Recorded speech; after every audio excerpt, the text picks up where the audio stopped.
Hi, welcome to the Bread Over Stones podcast, episode 3, 5 things you can start investing in your family today. Your words. Welcome to the Bread Over Stones podcast, the show that gives grace-driven solutions to heal, unite, and inspire families. Your host is Matthew Morgan, a licensed professional clinical counselor in Ohio, a pastor, and my husband of over 20 years. And my dad. He loves bringing the families together and helping them relate better with one another. At Bread Over Stones, you'll add to your toolbox as a parent and a spouse in order to improve the way you communicate, discipline, and ultimately show your love for your family. So welcome to the show. Hello, welcome to the Bread Over Stones podcast, episode number 3. We have made it all the way there. Let's see how far we go. Maybe we're on our way to 5,000. Who knows? But anyway, thank you guys for coming back again. We're in the middle of a series on 5 investments that you can make in your family starting today. Most of them for little to no money whatsoever. But if you act now for $19.99, no, just kidding. It's not that kind of commercial. So the first section of this, we talked about investing our eyes and our ears and being able to see and hear and ultimately to know the people that we are with, our family members, our loved ones, whoever the group is that you are coming here for this podcast, taking in this information. That's who we're trying to invest in, as well as yourself in the midst of all of this. So once we know somebody, the second way to get to know them a little bit deeper is to do things with them. And so last episode, we talked about things that we can do with our hands. And be able to walk alongside somebody, to work alongside them, to get to know them through that process of doing what they do. So once we've done that, once we're really starting to know somebody, we start to earn the right to speak into that person's life some. Not always completely. We have to be very careful about the way that we do this. Words are incredibly powerful. I remember growing up, and they'd always tell us to ignore the words of the bullies. Sticks and stones may break my bones, but words will never hurt me. Liars. Major liars. And as a matter of fact, I got into counseling, and I realized, wait a minute, words do hurt. And by the way, that doesn't take a master's degree. Those of you who are nursing the little anxiety demon of yours, and I'm using this metaphorically, not literally, right? Our little anxiety guy, he loves to sit up with us late at night. And we're sitting there and we're watching television or we're playing the crossword puzzles or whatever else it is that you do late at night when you're trying to sleep usually and get your mind to be quiet. And our little anxiety guy always likes to remind us of things like, hey, you remember your freshman year when you spelled assassinate wrong on the board and everybody laughed at you in your class and made fun of you. I'm just using it as a complete made up example that never ever happened to me, maybe. Anxiety reminds us of things that people have said, and that sticks with us, which is why your words are important. You don't know what's going on in that person's life, or what they need to hear or not hear sometimes, and how well that sticks with them. So today I want to get real concrete, get down to just really 5 things or 5 different venues of words that we can use. You'll notice I'm enjoying the 5 run right now. Normally it's 3 because coming from a ministerial background, everything is always in 3s. We have 3-point sermons. You got the Trinity. I don't know. But for this time, it's 5. Maybe that's a Monty Python thing. Speaking of Monty Python, one of my superpowers is that I have this incredible ability to remember random movie quotes from movies that I have watched. And so most movies I've watched, I can usually pull out at least 1 or 2 good, solid, quotable lines. And they come in random conversations. Those of you who know me personally or know my family will know that my brother and I together on this is absolutely dangerous. The two of us will complete banter back and forth in movie quotes while everybody else is totally lost.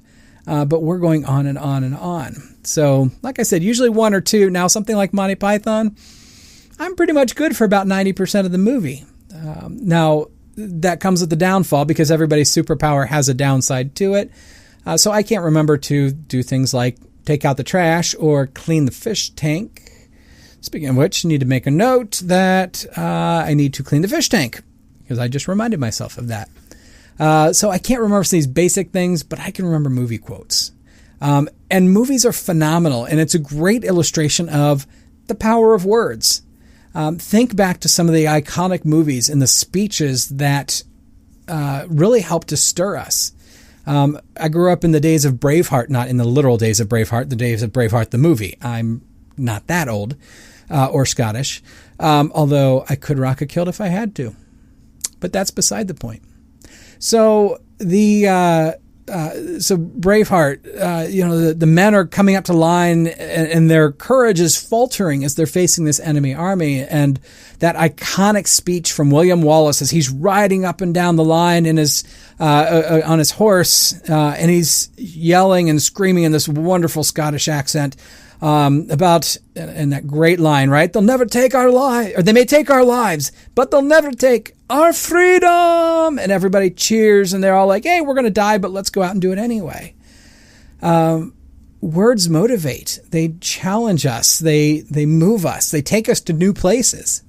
If I say to you movie quotes like, I feel the need for speed, right? And everybody, all of a sudden, those who've seen the movie are out at the tarmac on Top Gun. They're walking along in their flight gear. They're doing the big high five with the low return, right? One movie line takes you all the way back there. And not just movies, too. You think about things like, we hold these truths to be self-evident. Now we're realizing all the power that goes into documents, into words. And I love our Declaration of Independence because there's some very powerful words in there when we really get in and study it. And of course, I can't think of a better modern example than The Greatest Showman. And I know there's some mixed reviews on the movie. It's not Barnum's life, but there are some really good points to it.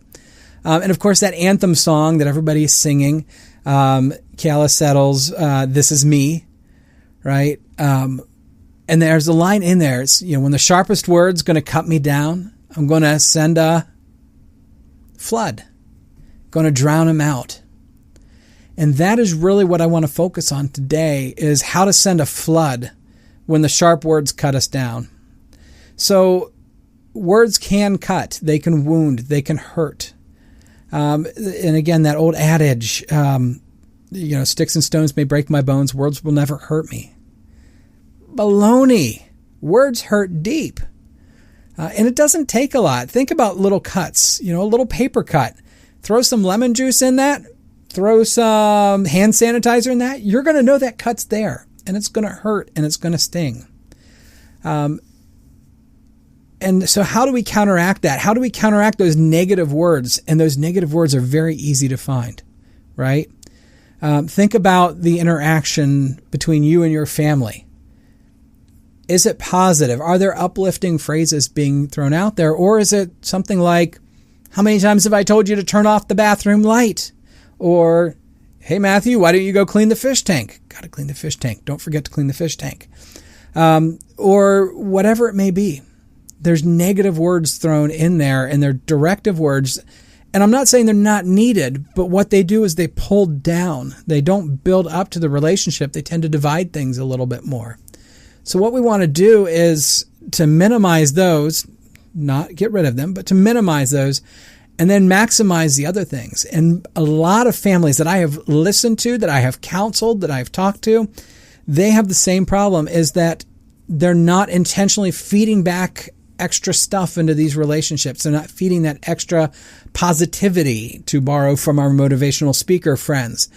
And so we need to be very intentional with our words in what we say and what we bring into that. And so what I did is I just compiled a list of positives that we can bring in there to counteract the negative. Now, how much of these do we need to use, or how many of these do we need to use? I'm going to lean back to John Gottman. I referenced him in our last one. I'm going to reference him a lot. I am studying the Gottman materials right now. Phenomenal stuff. Some really great stuff in there. And Gottman, back in the days of before research was research, right? Before we had phone cameras and things like that, he had these big VHS cameras and these big bulky monitors that he would put on people. And he would put couples in rooms and just let them be couples. And he would monitor the way that they interacted and the positives that came through and the negatives that came through. And he came up with this great corollary. That was the word I was trying to think of the other day, but I'm not going to go back and edit that one in, is that we need 5 positive interactions for every 1 negative. 5 positives, 1 negative. Are we doing that right now? Well, most of us, like I said, most of us aren't. We need to find a way to bring those back in. So here's this list of positive things that we can say and that we need to say and that we need to hear every day in our lives. All right, so the first one is, all right, Star Wars geeks, get a hold of this one. This one's very important. Princess Leia says, "I love you." And Han Solo looks really cool and says, "I know." Psh, and then we get blasted into carbonite. Don't do the carbonite. Don't do the "I know" thing, but let's stick with the "I love you," right? I love you is something that's powerful and needs to be said. And my wife, she does a wonderful job of this. Every text message we have, every phone call, even if it's tense or a little irritating or whatever has gone on, or even if it's just a little minor, "Hey, can you pick up something on the way home from the store?" You know, "I love you." This is the way she assigns all of her messages. So we need to do that. We need to bring that in there. "I love you" says you are accepted. You are safe. That needs to be said to everybody. They need to hear it. Now, I went to college in North Dakota. There is a decent-sized population of Norwegians in North Dakota who are known for being very stoic people. And I'm not saying this, hopefully, to be ethnically offensive. This was a borrowed joke in there. But one of the jokes was husband and wife are sitting there, older age, and the wife is complaining that husband never says that he loves her anymore. And he says, "When we were married, I told you that I loved you, and that hasn't changed. If it ever does, I'll let you know." That's not good enough. Most families don't get by like that, where we can say something once, and if it ever changes, I'll let you know. So get in the habit of at least once a day, or at least more than you are right now, saying "I love you" to your loved ones. That's very important. The next one is almost equally important, which is "I like you because."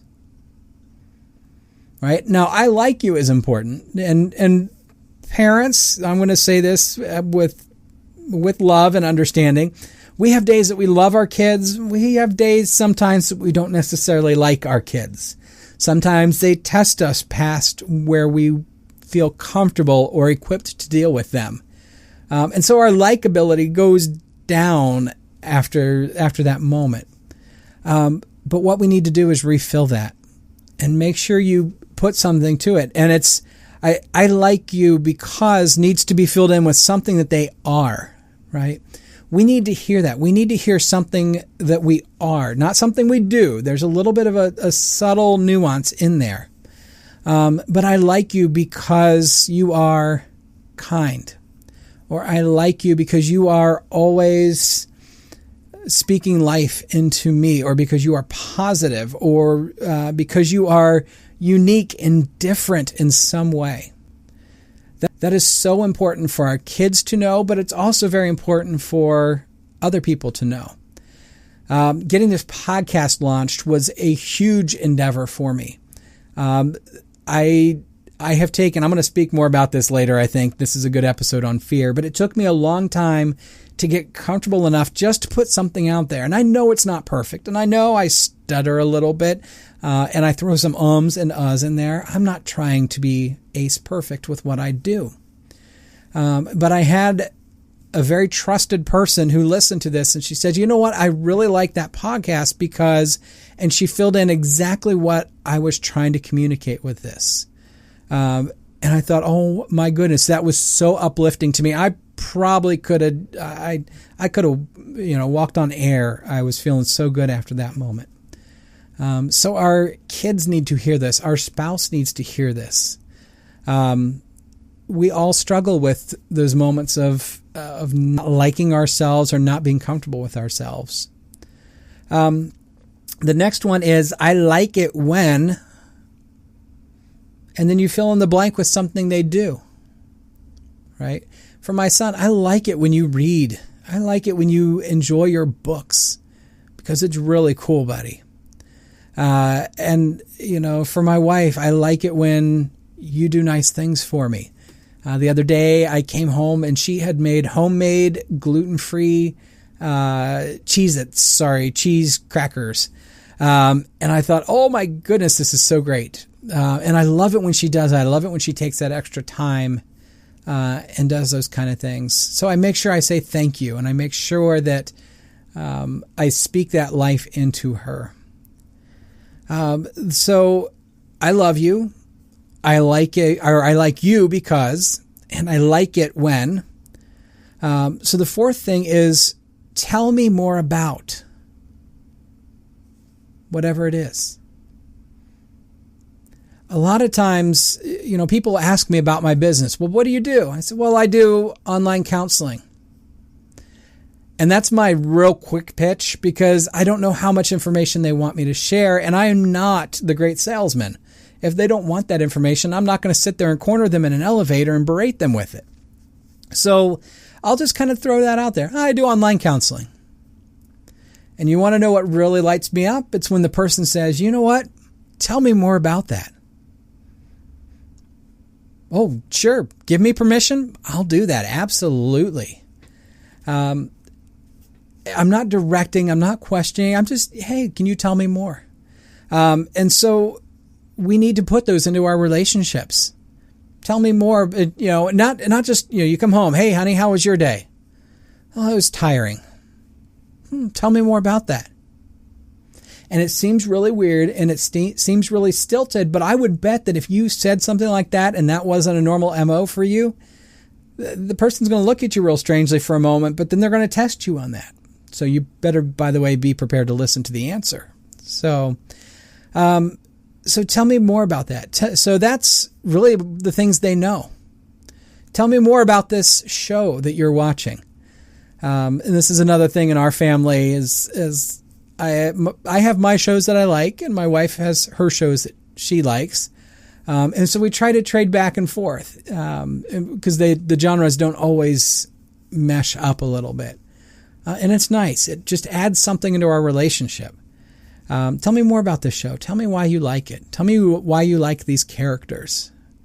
And we've learned a lot about it. Our latest kick has been on the Great British Baking Show, which on one hand is incredibly frustrating because I have a celiac level gluten issue.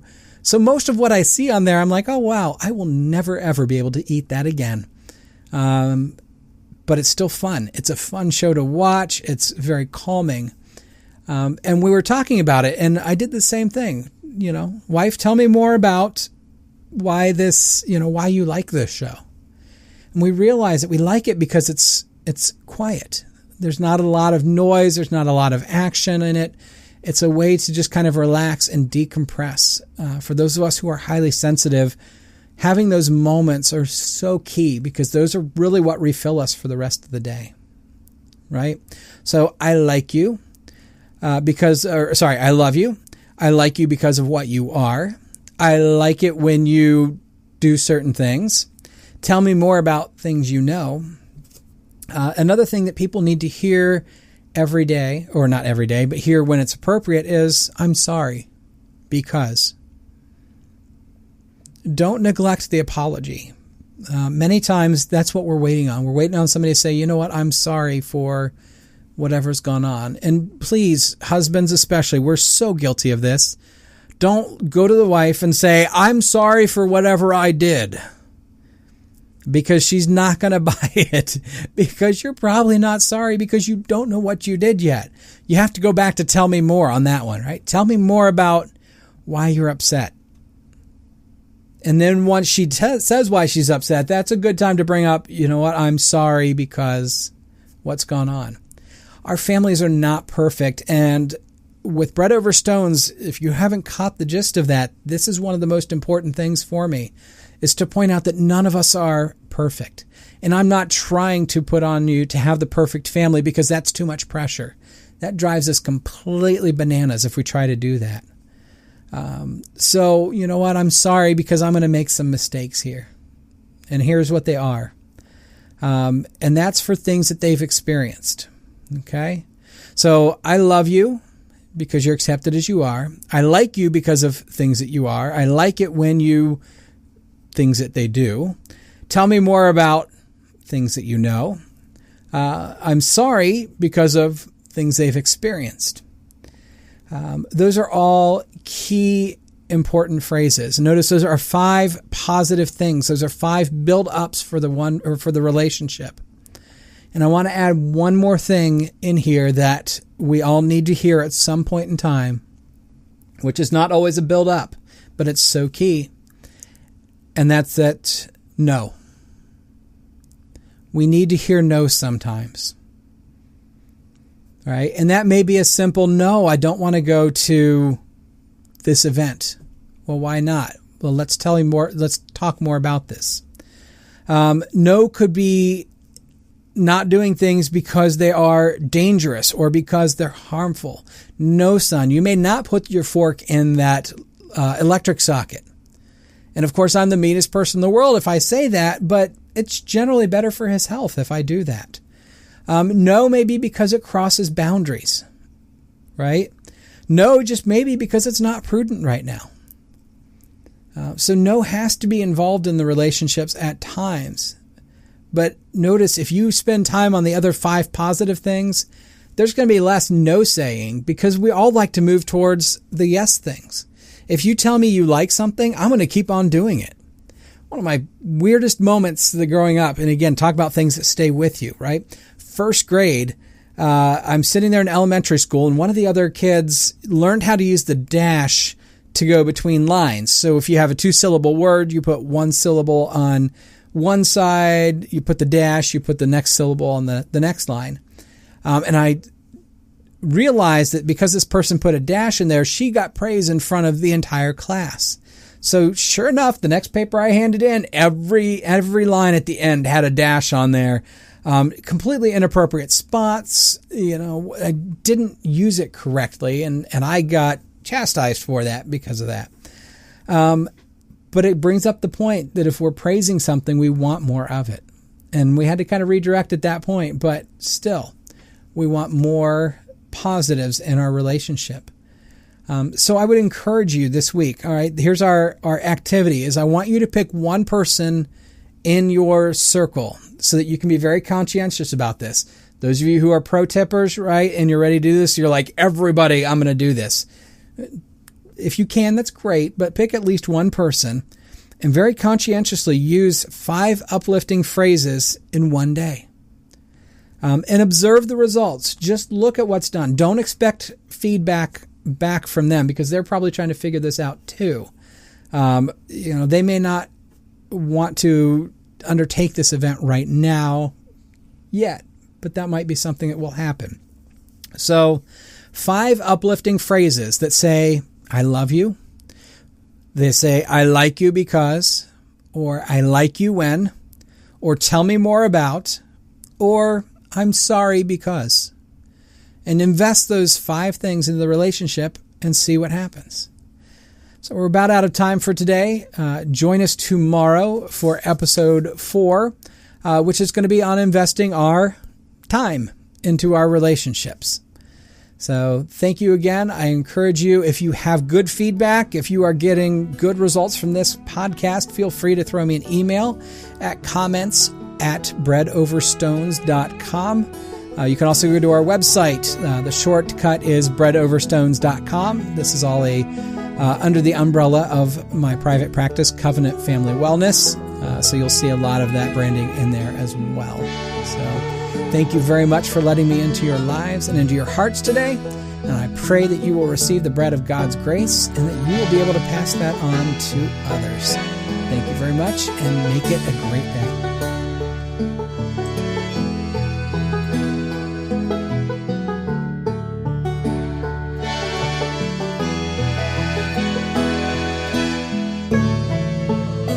Special thanks to Kevin MacLeod from Incompetech.com for the music at the opening and closing of this show. The opening song was Carefree. The closing one was Cattails. They're both licensed under Creative Commons by Attribution 3.0 license. http://creativcommons.org/licenses/by/3.0.